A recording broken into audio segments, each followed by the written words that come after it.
امریکی صدر ٹرمپ کی صدارت کی دوسری مدت کو 1 سال مکمل ہو چکا ہے، جبکہ ابھی مزید 3 سال باقی ہیں۔ اپنی نئی مدت صدارت کے آغاز پر صدر ٹرمپ نے ایک بار پھر امریکہ فرسٹ پالیسی کو اپنی گورننس کی بنیاد قرار دیا تھا، مگر اس 1 سال کے دوران صدر ٹرمپ کی خارجہ پالیسی نہ صرف پہلے سے زیادہ جارحانہ بلکہ بہت زیادہ متنازع ہو چکی ہے۔ جارحانہ طرز عمل نے جہاں امریکہ کے روایتی مخالفین اور عالمی طاقتوں کو مزید محتاط کر دیا ہے، وہیں امریکہ کی قیادت میں کئی دہائیوں سے قائم ورلڈ آرڈر کو بھی شدید نقصان پہنچا ہے۔ یعنی صدر ٹرمپ کے غیر متوقع، دھمکی آمیز اور یک طرفہ فیصلوں نے اس ورلڈ آرڈر کو بکھیر کر رکھ دیا ہے جسے خود امریکہ نے بنایا تھا۔ اس پالیسی کا سب سے بڑا اثر امریکہ کے مغربی اتحادیوں پر پڑا ہے۔ یہ اتحادی کافی عرصے تک صدر ٹرمپ کے جارحانہ بیانات کو نظر انداز کرتے رہے، ان کی پالیسیوں پر بند کمروں میں تحفظات کا اظہار کرتے رہے، اور شروع میں اکثر یورپی رہنماؤں نے صدر ٹرمپ کو اپیز کرنے کی کوشش کی، مگر اب صورتحال بدل چکی ہے اور یورپی ممالک کھل کر صدر ٹرمپ کی مخالفت کر رہے ہیں، ان کے اقدامات کو بلنگ قرار دے رہے ہیں۔ ایسے میں امریکی صدر ٹرمپ نے آج سوئٹزرلینڈ کے شہر ڈیووس میں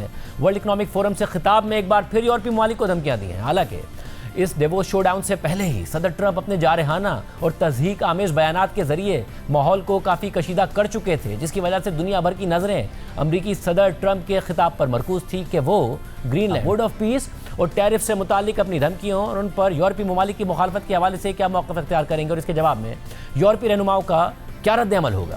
آج فورم سے خطاب کرتے ہوئے صدر ٹرمپ نے کہا کہ مجھے یورپ سے محبت ہے اور میں چاہتا ہوں کہ یورپ بہتر ہو، لیکن یورپ درست سمت میں نہیں جا رہا ہے۔ صدر ٹرمپ نے اپنے خطاب کے دوران اپنے یورپی اتحادیوں کی طرف اشارہ کرتے ہوئے کہا کہ اتحادی ان کی جانب سے جنگیں ختم کرنے کے کام کی قدر نہیں کرتے۔ اس دوران ٹرمپ نے گرین لینڈ کے معاملے پر کہا کہ ہم نے گرین لینڈ کو بچایا اور دشمنوں کو اپنے خطے میں قدم جمانے سے کامیابی سے روکا۔ جنگ کے بعد ہم نے گرین لینڈ ڈنمارک کو واپس دے دیا۔ ہم کتنے بے وقوف تھے کہ ہم نے ایسا کیا، لیکن ہم نے یہ کیا اور اب وہ کتنے ناشکرے ہیں۔ گرین لینڈ پر بات جاری رکھتے ہوئے ٹرمپ نے مزید کہا کہ امریکہ واحد ملک ہے جو اس وسیع زمین، اس بڑے برف کے ٹکڑے کو محفوظ بنا سکتا ہے تاکہ یہ یورپ اور امریکہ کے لیے سیف رہے، اور اسی وجہ سے میں امریکہ کی جانب سے گرین لینڈ کے حصول پر دوبارہ فوری مذاکرات چاہتا ہوں۔ اس دوران ٹرمپ نے اشارہ دیا کہ امریکہ کے یورپی اتحادیوں کو امریکہ کی خارجہ پالیسی کی قیمت چکاتے ہوئے گرین لینڈ امریکہ کو دے دینا چاہیے۔ ٹرمپ نے مزید کہا کہ لوگ سمجھتے تھے کہ میں طاقت استعمال کروں گا، لیکن میں ایسا نہیں کروں گا، مجھے طاقت استعمال کرنے کی ضرورت نہیں ہے اور میں طاقت استعمال نہیں کرنا چاہتا اور میں طاقت استعمال نہیں کروں گا۔ ٹرمپ نے یہ بھی کہا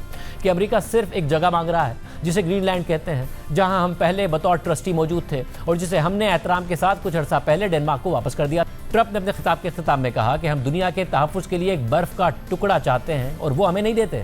ان کے پاس انتخاب ہے کہ یا تو وہ ہاں کہیں اور ہم ان کے بہت شکر گزار ہوں گے، یا وہ نہ کہیں جسے ہم یاد رکھیں گے۔ صدر ٹرمپ نہ صرف گرین لینڈ پر امریکی قبضے کو ناگزیر قرار دے رہے ہیں اور اس سلسلے میں ان کے اقدامات اور دھمکیوں کی وجہ سے نیٹو اتحاد تک خطرے میں پڑ گیا ہے، مگر ٹرمپ اپنے موقف سے پیچھے نہیں ہٹ رہے ہیں۔ اس سے پہلے بھی وہ مسلسل گرین لینڈ پر قبضے کی باتیں کرتے آ رہے ہیں، بلکہ آج ڈیووس آنے سے پہلے ٹرمپ AI تصاویر اور یورپی رہنماؤں سے ہونے والی نجی گفتگو کو سوشل میڈیا پر شیئر کر کے یورپی رہنماؤں کا مذاق بھی اڑا رہے تھے۔ اس حوالے سے وہ عملی اقدامات کرتے دکھائی دے رہے ہیں اور انہوں نے امریکی موقف کی مخالفت کرنے والے 8 یورپی ممالک کو اضافی ٹیرفز کی دھمکی دے دی تھی، جس کے بعد کافی عرصے سے صدر ٹرمپ کی دھمکیوں اور جارحانہ اقدامات پر اپیزمنٹ اور خاموش رہنے کے بعد یورپی رہنما انتہائی سخت رد عمل دے رہے ہیں۔ جرمنی اور فرانس کے وزرائے خزانہ نے ٹرمپ کی ٹیرف کی دھمکیوں پر کہا کہ یورپی طاقتیں بلیک میل نہیں ہوں گی، اور گرین لینڈ کے حوالے سے امریکی صدر ٹرمپ کی ٹیرف کی دھمکیوں کے جواب میں ایک واضح اور متحد رد عمل آئے گا۔ جبکہ ڈیووس میں ہونے والے حالیہ ورلڈ اکنامک فورم میں بھی یورپی ممالک کے سربراہان کا سخت رویہ بالکل واضح تھا۔ پہلے فرانسیسی صدر میکرون نے اس فورم سے اپنے خطاب کے دوران کہا کہ اگر امریکہ اضافی ٹیرف لگاتا ہے تو ہم پہلی بار اینٹی کوئرجن میکینزم استعمال کرنے پر مجبور ہوں گے، وہ بھی امریکہ کے خلاف۔ کیا آپ تصور ہیں کہ یہ کتنا پاگل پن ہے؟ یہ سب غیر متوقع اور بیکار جارحیت کا نتیجہ ہے۔ As will shift towards a world without rules, where international law is trampled underfoot and where the only law that seems to matter is that of the strongest, and imperial ambitions are resurfacing. Here in the epicenter of this continent, we do believe that we need more growth, we need more stability in this world, but we do prefer respect to bullies, we do prefer science to plotism, and we do prefer rule of law to brutality. I mean, it doesn't make sense to have tariffs and be divided. And even to threaten now with additional tariffs. We can use the crazy things is that we can be put in a situation to use the anti-coercion mechanism for the very first time vis-à-vis the US if they put additional tariffs. Can you imagine that? This is crazy. This is, I do regret that, but this is a consequence of just unpredictability and useless aggressivity.